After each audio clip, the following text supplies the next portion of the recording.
How did your parents completely mess you up? My parents hung metal bars across our bedroom ceilings when I was 9 and made us wrap our legs around them to sleep upside down like bats because they believed gravity was poisoning our brains. Mom and Dad had joined this group that taught gravity pulled toxins into your skull while you slept normally. The leader said humans were meant to hang like our ancestors who lived in trees. They came home from the first meeting with construction equipment and spent all night installing bars strong enough to hold our weight. Dad tested each one by hanging from it himself, timing how long before his face turned purple. The first night was torture. They showed us how to hook our knees over the bars and cross our ankles for security. My little brother cried until he threw up, which looked terrifying coming out upside down. Mom just cleaned it up and rehung him. She said our bodies needed time to remember their natural position. Blood rushed to my head until I thought my eyes would explode. But they padlocked our door and removed the regular beds, so we had no choice. After a week, we learned to sleep in short bursts before the headaches got too bad. Then Mom decided we weren't hanging long enough. She installed timer locks on our knee hooks that wouldn't release for 8 hours. If we needed the bathroom, too bad. She gave us adult diapers and said our ancestors didn't climb down from trees for every little thing. My sister developed constant nosebleeds from the pressure, but Dad said that was just toxins leaving her brain. School was impossible when we kept falling asleep at our desks from exhaustion. The nurse called home about the rope burns on our legs and the burst blood vessels in our eyes. Mom withdrew us for homeschooling, saying traditional education was poisoning us with right-side-up thinking. She hung bars in every room so we could practice proper positioning all day. Even meals happened upside down, with special straws and tubes so we could eat without choking. I tried sleeping on the floor one night, but Dad had installed motion sensors. Alarms screamed until they found me and rehung me with zip ties instead of the timer locks as punishment. The ties cut off circulation and my feet turned blue. They only cut me down when I started convulsing. Mom said I was having a gravity detox seizure and hung me right back up with looser ties. My brother figured out he could unhook one leg at a time and rotate to prevent the worst pain. But Mom caught him and decided he needed stronger treatment. She ordered special boots that locked onto the bars and couldn't be removed without a key. The boots were so heavy they stretched our knee joints backwards. He screamed for hours until his voice gave out. Then they got boots for all of us. The group leader visited to check our progress and said we weren't inverting young enough. He had a newborn daughter who'd been hanging since birth and never experienced gravity poisoning. Mom got pregnant immediately just to prove she could raise a properly inverted baby. She hung upside down her entire pregnancy. When my new sister was born, they hung a tiny bar in her crib with special harnesses. She never learned to crawl normally, just swung bar to bar like they wanted. Then I found Dad's laptop open to the group's private forum. The leader was selling our progress photos to medical fetish sites. Hundreds of pictures of us hanging unconscious, bleeding, crying. Members paid extra for video of our detox seizures. The leader used the money to build a compound where families could live fully inverted. Dad had already put down a deposit. I printed everything and hid it inside my gravity boot. But before I could use it, Mom announced we were moving to the compound next week. She'd sold our house to prove commitment. The new place had no regular floors, just bars at different heights. Bathrooms were holes in the ceiling. Kitchen appliances hung upside down. She showed us proudly like it was paradise. That night, I cut through my bootstraps with a stolen knife. My legs were so deformed I couldn't stand normally, but I crawled to my sister's room. She was only 6, but helped me cut the others free. We made it to the front door before Dad heard us. He came swinging across the ceiling bars like some nightmare acrobat, faster than we could crawl with our ruined legs. He grabbed my brother first, rehanging him by his ankles with rope. Then my older sister, using zip ties so tight she couldn't scream. My baby sister tried to swing away on her little arms, but Mom caught her and locked her into a special full-body harness. I made it outside, but my legs wouldn't hold me. I dragged myself across the lawn toward the street, leaving blood trails from where the boots had rubbed my skin raw. Then I heard Mom laughing behind me. "Sweetheart, you can't even walk anymore. Your body knows where it belongs." I looked back to see her and Dad standing normally, casually, like their legs worked fine, like they'd never hung upside down at all. Dad picked me up easily and carried me back inside. As he locked my new boots onto the bar, tighter than ever before, Mom said, "The leader's doctors are coming tomorrow to make the inversion permanent. Just a small surgery on your inner ear so you'll never want to be right side up again." She left the room and her footsteps went down the hall while I hung there testing how much these new boots would let me move. The metal bar creaked when I shifted my weight, but it held solid. These weren't the cheap ones from before that we could sometimes wiggle out of. These were thick industrial things with locks that looked like they came from a real medical supply company. My little brother was whimpering through the wall between our rooms, and I tried to call out to tell him it would be okay. But my voice came out as this broken croak because my throat was still wrecked from all the screaming during our escape attempt. Even trying to make words hurt, and all I could manage was this rough whisper that he probably couldn't hear. The house got quiet except for Mom and Dad talking downstairs about tomorrow's big day and how proud the leader would be. Hours passed with blood pounding in my ears, and my vision getting darker around the edges from hanging so long. Then around midnight when everything was still, I felt something weird against my ankle inside the boot. My fingers could barely reach down far enough, but I managed to grab what felt like a small piece of paper. It was a business card, and when I twisted it toward the moonlight from the window, I could make out writing on the back, "Call if you need help," and a phone number underneath. The younger assistant from earlier must have stuck it in there when they were checking the boots. I couldn't write the number down anywhere, so I started repeating it over and over in my head. 7 digits became the only thing I could think about while I hung there. 555-4321.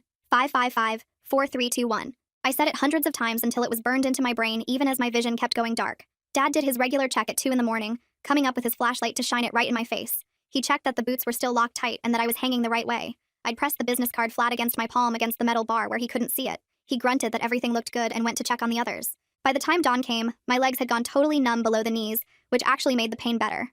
I could hear Mom downstairs in the kitchen making breakfast and talking on the phone, all happy about today's medical procedure. She was telling someone how excited she was that we'd finally be permanently fixed. My older sister managed to twist herself enough that she could see me through our doorways since they'd left them open. She mouthed, "Help us," and I nodded just a little bit, trying to tell her I had something even though I wasn't sure what I could actually do with a phone number I couldn't even call. Mom came up around 8 with protein shakes in these squeeze bottles, holding them to our mouths while we hung there. She said the doctors would be here at noon and we needed to be properly nourished for the procedure. The shake was thick and gross and I started coughing on purpose, making it seem like I was choking. Mom had to lower me a little bit to pat my back, and while she was focused on that, I let the business card drop from my hand. It fluttered down behind the dresser where I hoped someone would find it later. She got me breathing normal again and re-hung me even tighter than before. Then Dad came up with a clipboard and these consent forms, making us practice signing our names while hanging upside down. He said the doctors needed proper documentation that we agreed to the procedure. My signature looked like a little kid had written it because my hands were shaking, and all the blood in my head made it hard to see straight. But that seemed to make him happy because he said it showed we really needed the surgery to fix us. He had each of us sign multiple copies, even my baby sister who could barely hold the pen. The morning dragged on with them getting everything ready downstairs, moving furniture to make room for the medical equipment. I kept repeating that phone number in my head and trying to figure out any way to use it. My legs were so numb now I couldn't feel anything, which scared me more than the pain had. What if they were dying up there and would have to be cut off? Mom wouldn't care as long as we stayed inverted. She'd probably see it as proof we were evolving past the need for legs. Through the window, I could see a van pulling up outside and my stomach dropped even though I was upside down. This was really happening unless I could figure out something fast. The younger assistant got out first, looking nervous and checking his phone a lot. Then an older man with a medical bag who must have been the lead doctor. They started unloading equipment and carrying it toward the house while Dad went down to let them in. I heard car doors slam outside at 10 that morning and crawled across the bar to look out my bedroom window. 2 men were pulling medical equipment from a white van, the younger one from yesterday checking his phone every few seconds while the older guy sorted through bags. My heart started pounding so hard I could feel it in my fingertips gripping the metal bar. They carried boxes and cases toward our front door, and I heard Dad's voice downstairs greeting them like old friends. His footsteps came up the stairs with 2 more sets following behind. The younger assistant looked up at me the second they walked into my room and I mouthed, "Please help," as clear as I could make it. He stopped for just a second before looking away and following the older doctor to my sister's room. The lead doctor started checking my older sister's pupils with a small flashlight while she hung there, then tested her reflexes by tapping her knees with some metal tool. He said something quiet about liability and asked Dad if he had medical power of attorney for us kids. Dad got all defensive and started talking louder about how this was alternative medicine, and they didn't need regular paperwork. The younger assistant came over to me with a blood pressure cuff and wrapped it around my arm. When he leaned in to pump it up, I grabbed his wrist with my free hand and squeezed as hard as I could. He looked right at my face and saw how scared I was, then said he needed to check my blood pressure in private without distractions. Dad rolled his eyes but stepped out into the hallway to keep arguing with the lead doctor about paperwork. The assistant leaned close to my ear and whispered fast that what they were doing was illegal, and he'd already called someone that morning. He told me to fake a seizure in exactly 5 minutes, then left to go stall the procedure by asking the doctor questions about equipment. I started breathing faster and faster to make my heart race, feeling my body shake against the restraints. The shaking got real when panic kicked in, but I went with it, letting my eyes roll back into my head. My whole body started jerking and I bit down on my tongue hard enough to taste blood. The lead doctor ran into my room and grabbed my wrist to check my pulse, then told Dad they couldn't do any procedure without hospital clearance for what he called my pre-existing condition. Dad started yelling about how we were moving to the compound tomorrow and this had to happen today. Mom came running up the stairs screaming about the house being sold and everything being ready. The doctor kept shaking his head and talking about liability protection and how he needed an ER to sign off first. The younger assistant pulled out his phone and said they should call 911 for an ambulance to make it official. Before my parents could say anything, he was already talking to dispatch about a minor having seizures who needed immediate transport. Dad tried to grab the phone, but the assistant stepped back and kept talking, giving our address and saying it was urgent. Within 10 minutes, I heard sirens coming down our street. 2 EMTs came up the stairs with a stretcher, 1 woman and 1 man, both in blue uniforms with radios on their shoulders. The woman took one look at me hanging from the bar and the rope burns on my legs, then looked at her partner with this expression I'll never forget. She asked Dad to explain what she called the therapeutic equipment while her partner started checking my pulse and blood pressure. Dad launched into this whole speech about gravity poisoning and how humans were meant to sleep inverted. The male EMT kept writing stuff down on a clipboard while the woman shined a light in my eyes and asked if I could hear her. She asked me directly if I felt safe, and when Dad started to answer for me, she held up her hand and said firmly she needed to hear from the patient. I shook my head no, and she immediately looked at her partner who nodded back. They said they had to take me down from the bar to transport me safely on the stretcher. Dad argued, but they said it was protocol, and started unlocking my boots with bolt cutters they pulled from their bag. As they lowered me down, my legs wouldn't hold any weight, and I collapsed into the woman's arms. She held me steady while I whispered, "Help my siblings," into her ear. She squeezed my hand and whispered back that they were mandatory reporters and this would be handled. They strapped me onto the stretcher and started carrying me downstairs while Mom followed behind yelling about parental rights and alternative healing. The male EMT turned around and told her she could follow in her car to the hospital but couldn't ride in the ambulance. Once they got me loaded in the back, the woman sat next to me and told me I was safe now. The doors closed and we started moving, sirens blaring as we pulled away from the house. I told them everything in one long rush about the bars and the compound and the photos being sold online. The woman wrote down every word while the man radioed ahead to the hospital about what they were bringing in. She held my hand the whole ride and told me I'd done the right thing by letting them know I needed help. The ambulance pulled into the emergency room bay, and they wheeled me through automatic doors into bright lights that made me squint after being in the dark ambulance. The EMTs transferred me to a hospital bed while talking fast to nurses about what they'd found, using words like mandatory reporter and suspected abuse. A doctor came over right away, younger than Dad with dark hair and tired eyes, and introduced himself as Dr. Derek Rosen while he started checking my legs. He moved each joint slowly, and I winced when he bent my knees because they'd been locked straight for so long. He pressed different spots on my legs and asked if I could feel it, then frowned when I couldn't feel anything below my knees. He shined a light in my eyes and checked behind my ears where the blood vessels had burst from hanging upside down. His hands were gentle, but I could see his jaw getting tighter with each injury he found. He asked if there were other kids at home, and I nodded, telling him about my 4 siblings still hanging from the bars. He stopped examining me for a second and looked at the nurse who was already picking up the phone. The nurse came back with a camera and started taking pictures of every bruise, every rope burn, every place where the boots had cut into my skin. The flash kept going off while Dr. Rosen made notes on a clipboard, measuring the marks and writing down numbers. He told the nurse to call social services and security, then turned back to me and said I was safe now, and they wouldn't let my parents take me back. About 20 minutes later, I heard Mom's voice echoing down the hallway, getting louder as she got closer. She was yelling about her rights as a parent and how the hospital had no authority to keep her child. Security guards appeared outside my room and wouldn't let her pass the doorway. She tried to push through, but they held firm, telling her she could wait in the family room. I could see her face between the guards, red and angry, screaming about alternative medicine and government interference. The nurse came over and held my hand while Mom kept yelling, her voice carrying through the whole emergency room about lawsuits and kidnapping. After security finally got Mom to the waiting room, a woman with gray hair and kind eyes came in carrying a folder. She said she was the hospital social worker and helped kids in dangerous situations. She pulled a chair close to my bed and asked if I could tell her about home. I described the bars in every room, the timer locks that wouldn't open for 8 hours, the heavy boots that stretched our knees backwards. I told her about the surgery planned for tomorrow to mess with our inner ears so we'd never want to be upright again. She wrote everything down without looking shocked, just nodding and asking for more details about the locks and timers. About an hour passed before 2 more people showed up, a woman with short blonde hair and a man in a suit. The woman introduced herself as Lori Pearson from CPS, and the man as Detective Dexter Bradshaw. They asked me to go through everything again, starting from when my parents first joined the group. I told them about the meetings, the leader who said gravity was poison, how Dad installed the bars himself. I gave them the compound address Dad had written on a paper I'd seen, the one where we were supposed to move next week. Lori wrote it all down and said they were getting an emergency order from a judge to check on my siblings right away. She promised they'd be removed tonight and asked if we had any relatives who could take us. I told her about Mom's sister who lived 2 states away, but she'd stopped talking to us after Mom joined the group. Detective Bradshaw asked about the photos I'd mentioned to the EMTs, and I told him everything I'd seen on Dad's laptop. I described the forum where parents posted pictures of their kids hanging, the prices for different types of photos, how the leader used the money to build his compound. I'd memorized the medical equipment company name from the boxes our boots came in, Gravity Free Solutions, and he wrote that down too. He asked if I remembered the website address, and I did because I'd looked at it so many times trying to figure out how to report it. While they were asking questions, Dr. Rosen came back with x-ray results showing stretched ligaments in my knees and compressed nerves in my legs. He said I'd need physical therapy for months to walk normal again, but the damage should heal since I was still young. Lori kept checking her phone and finally smiled, telling me the judge signed the order and police were heading to my house right now. She said my siblings would be brought to the hospital for medical checks just like me. Detective Bradshaw asked if I'd be willing to talk to more investigators later, and I said yes because I wanted the leader arrested. He said the FBI would probably get involved since the website crossed state lines and involved kids from multiple states. The nurse brought me juice and crackers, the first food I'd eaten right side up in months, and I had to eat slowly because my stomach wasn't used to gravity pulling food down the right way. Lori stayed with me while we waited for news about my siblings, telling me about foster families who were trained to help kids who'd been through trauma. Around 7 that night, Lori came back to my hospital room with papers in her hand and sat down next to my bed. She told me police had gotten all my siblings out of the house and brought them here for medical checks. My little brother was 2 floors down getting IV fluids because he was so dehydrated from hanging all day. The baby sister was in the pediatric unit getting looked at by specialists since she'd never really walked normal. My older sister had bad rope burns on her ankles that needed cleaning, and my younger sister was getting x-rays of her spine. They were all safe though, and nobody was going back to that house. Detective Bradshaw showed up about an hour later with his notebook out and a tired look on his face. He said they'd searched the whole house and found everything I'd described, plus more. The bars were still there with blood on some of them, and they'd taken photos of every room. Dad's computer had hundreds of pictures of us hanging and crying that matched what I'd told them about the website. They'd arrested both my parents at the house and charged them with child abuse and endangerment. Mom had screamed about her rights, and Dad had tried to explain about the gravity poisoning, but the officers didn't care. They were both in jail now waiting to see a judge. The next morning, a different woman from the court came to explain that a judge had signed emergency papers putting all of us in protective custody. We couldn't go home even if we wanted to, and our parents couldn't come near us. She said CPS would find foster homes for us, and they'd try to keep us together, but sometimes that was hard with 5 kids. I asked about Mom's sister who lived far away, and she wrote down her name to check if she could take us. Later that day, they moved me to a different building called the Child Advocacy Center, where a nice woman with glasses recorded everything I said about what happened. She had toys and stuffed animals in her office even though I was too old for them. She let me stop whenever I needed water or got too upset remembering things.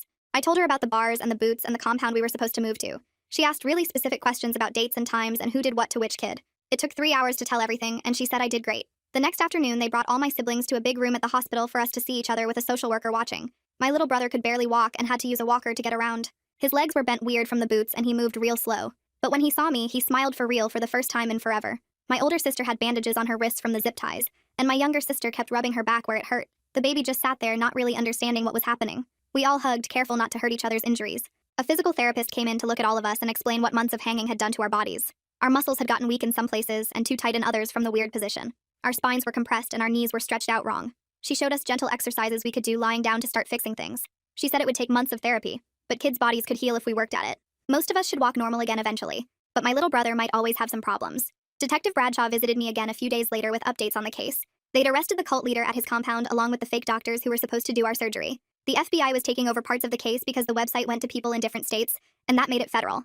They'd found other families at the compound living the same way with kids hanging from bars. Those kids were getting rescued too. A week after that, a woman named Beth Staley started meeting with me every day. She was a victim advocate, which meant she helped kids who had to go to court. She explained that there would be hearings and maybe a trial where I'd have to talk about what happened.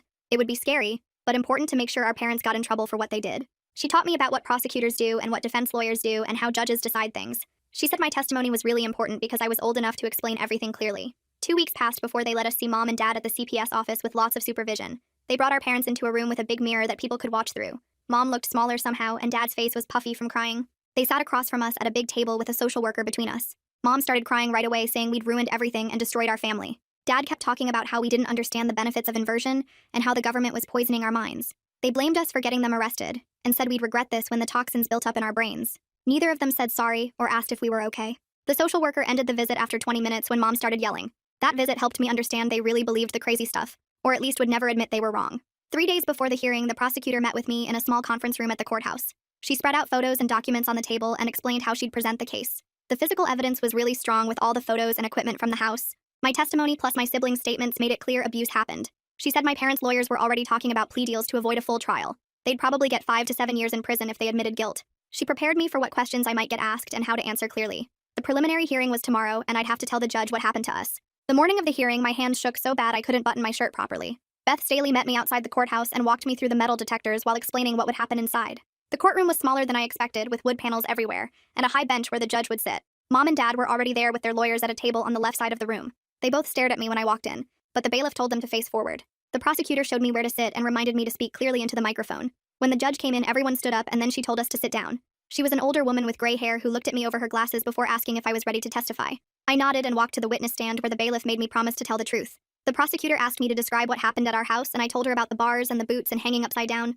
I explained how Mom and Dad made us stay inverted for hours and how they planned to move us to the compound. The judge wrote notes while I talked, and sometimes asked me to repeat things or speak louder. Mom's lawyer asked if maybe I misunderstood what my parents were trying to do for our health. I said there was no misunderstanding when your legs don't work anymore from hanging upside down. He asked if I ever told anyone at the school, and I explained how Mom pulled us out for homeschooling. The judge asked to see the photos of our injuries that the hospital took. She looked at each one carefully, and her face got harder with every picture. After 2 hours of questions, she said she'd heard enough evidence to move forward with a trial. She signed papers keeping the no-contact order in place, which meant Mom and Dad couldn't come near us. 3 days later, Lori picked us up from the temporary shelter and drove us to meet our foster family. The Hoopers lived in a regular 2-story house with a big backyard and a swing set that looked normal. Cheryl Hooper came out to meet us with cookies she'd just baked and didn't try to hug us or anything. She showed us around the house and pointed out our bedrooms, which had regular beds with soft blankets. She said we could sleep however felt comfortable and nobody would make us do anything weird. Gene Hooper was working in the garage when we arrived but came in to say hello. He was tall with a beard and spoke really quiet, like he understood we might be scared of men. My little brother hid behind me at first, but Gene just smiled and went back to his project. That first night, I kept waking up expecting to be hanging from a bar. The bed felt too soft and wrong after months of being inverted. Cheryl found me sitting on the floor at 3 a.m. and just brought me a pillow without asking questions. Over the next few days, Gene started helping my little brother with the physical therapy exercises the hospital gave us. My brother's legs were still weak and bent wrong from the boots, but Gene was patient. He'd sit on the floor doing the stretches alongside him to make it less scary. One day, Gene mentioned he'd been hurt as a kid too, and knew how hard it was to trust adults. My brother started opening up after that, and even laughed when Gene made silly faces during the exercises. 3 weeks into living with the Hoopers, I had my first real panic attack. I was lying in bed when suddenly I couldn't breathe, and felt like I was falling even though I wasn't moving. My body expected to be upside down, and being flat made everything feel wrong. The therapist they brought in taught me to count things I could see and touch to stay grounded. She said healing wasn't just a straight line, and some days would be harder than others. That same week, Detective Bradshaw called to tell us something big had happened. Federal agents had raided the cult leader's compound after getting warrants based on our case and the evidence. They found dozens of families living there with kids hanging from bars just like we had been. The story was all over the news, but they kept our names secret since we were minors. Seeing footage of other kids being rescued made me realize we weren't the only ones this happened to. A few days later, Lori brought us letters from some of those other kids. They'd asked CPS to thank us for speaking up because our case gave them the courage to tell too. One girl wrote that she'd been hanging for 3 years and thought nobody would believe her. Another boy said his parents ran away when the agents came, but at least he was free now. Reading their letters made all the scary court stuff feel worth it. The prosecutor called to update us on the case against Mom and Dad. She said the trial was set for 2 months out, but their lawyers were already talking about plea deals. If they admitted guilt, they'd probably get 5 to 7 years in prison instead of the maximum sentence. Part of me wanted them to get longer, but mostly I just didn't want to testify again. Meanwhile, my baby sister was making amazing progress with her physical therapy. She'd never walked normally before since Mom had her hanging from birth, basically. The physical therapist worked with her every day, teaching her how to put weight on her feet. One afternoon, she took 5 steps across the living room without holding on to anything. Everyone started crying, including Jean and Cheryl, who'd been cheering her on for weeks. Watching her learn to walk like a regular kid made everything we went through feel less permanent. About a month after moving in with the Hoopers, I started going back to the school. They set up an IEP for me, which meant I got extra time for assignments and could leave class if I had panic attacks. The other kids didn't know my story, which was exactly what I wanted. For a few hours each day, I could just be a normal student worrying about homework instead of court dates. Detective Bradshaw visited one afternoon with more news about the investigation. The company that made the medical equipment Mom and Dad bought was cooperating completely with police. They had no idea their products were being used to hurt kids and felt terrible about it. They were going through their sales records to identify other families who might be doing the same thing. 4 months passed before the prosecutor finally called about my parents' case. I was doing homework at the kitchen table when Cheryl handed me the phone and the prosecutor explained they'd taken plea deals that morning. 5 years minimum in prison, plus they'd lose all parental rights forever, which meant no trial, and we wouldn't have to testify. My hand shook as I hung up and told my siblings, who were watching TV in the living room. My little brother jumped up and hugged me so hard we both fell backwards onto the couch, while my older sister just sat there nodding over and over like she couldn't stop. That night at dinner, Jean and Cheryl looked at each other across the table before Cheryl cleared her throat and asked if maybe we'd like to stay with them permanently, or even think about adoption someday. My siblings all said yes immediately, but the words stuck in my throat because having parents again felt too big to process. I pushed my food around my plate and asked for time to think, which they said was totally fine, and there was no rush at all. The next week in family therapy, we sat in a circle on the floor, and the therapist asked us to share one thing we'd never been allowed to say before. My older sister started talking about the nosebleeds and how scared she was every time blood poured down her face while hanging upside down. Her voice cracked and tears ran down her cheeks as she described wiping blood off the floor before Mom saw it. We all moved closer and held her while she sobbed into my shoulder, getting snot all over my shirt, but nobody cared. 2 days later, Detective Bradshaw called with news that made the local paper's front page. The cult leader got sentenced to 25 years in federal prison for child exploitation and abuse after they found thousands of photos on his computers. Seeing his mugshot on TV that night with the word "convicted" underneath made something loosen in my chest, like a knot coming undone. 6 months after our escape, I realized I'd slept through the whole night without waking up in panic, thinking I was upside down. My legs still hurt sometimes, especially when it rained, but the physical therapist said that was normal nerve regeneration and would keep getting better. She showed me exercises to strengthen my ankles and wrote notes for school so I could sit out of gym class when needed. During Sunday dinner a week later, we talked about the adoption question again, and this time I said yes along with everyone else. Jean got so excited he knocked over his water glass, reaching across the table to hug us all at once. My little brother looked at the huge chocolate cake Cheryl brought out and said at least this family's weird thing was just eating too much dessert instead of hanging from the ceiling. Everyone laughed so hard Jean snorted milk out his nose, which made us laugh even harder. The adoption got finalized on a Tuesday morning at the courthouse downtown. We all wore our nicest clothes, which meant borrowed dress shoes that pinched our feet since we'd never owned any before.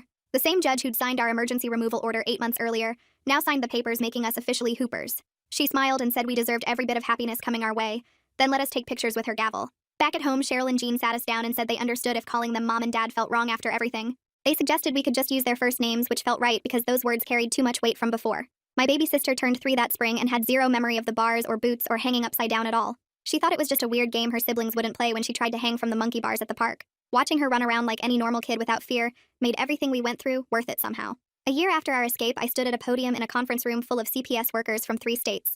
My voice shook as I explained how one person believing me when I said we needed help had saved 7 lives, including a baby who'd never known normal gravity. I showed them pictures of the rope burns and joint damage while explaining what to look for in cult abuse cases. Several people cried when I described the boots and timer locks, but I kept going because they needed to know these things really happened. After my speech, a dozen caseworkers came up to thank me and say they'd already started investigating similar cases in their districts. One woman from Oregon said she'd just removed 4 kids from a family doing almost the exact same thing with ceiling bars. Back home that night, we had pizza and watched movies like we did every Friday now. My little brother fell asleep with his head on Jean's shoulder, while my older sister painted my baby sister's nails bright purple. Cheryl made popcorn and brought out 5 different kinds of candy, because she said we'd missed too many years of junk food. Looking around at my siblings safe and happy in a normal living room with normal furniture made my chest feel full in a way I couldn't explain. The prosecutor called the next week to say Mom and Dad had been transferred to separate prisons 400 miles apart and wouldn't be eligible for parole for at least 4 years. She also mentioned the FBI had shut down 3 more compounds and rescued 47 kids total based on evidence from our case. My older sister had started talking about maybe becoming a social worker someday to help kids like us, and I was thinking about law school eventually to prosecute cases like ours. Spring came and my older sister spent weeks writing her college application essay about what happened to us. She showed me the draft where she described the bars and boots and how Lori had saved us all. The admissions committee at the state university called her personally to say they'd never read anything like it. They offered her a full scholarship right there on the phone, and she started crying so hard she couldn't answer. She managed to say yes and told them she wanted to major in social work to help other kids get out of bad situations. That summer, Jean bought lumber and spent every weekend building us a treehouse in the backyard.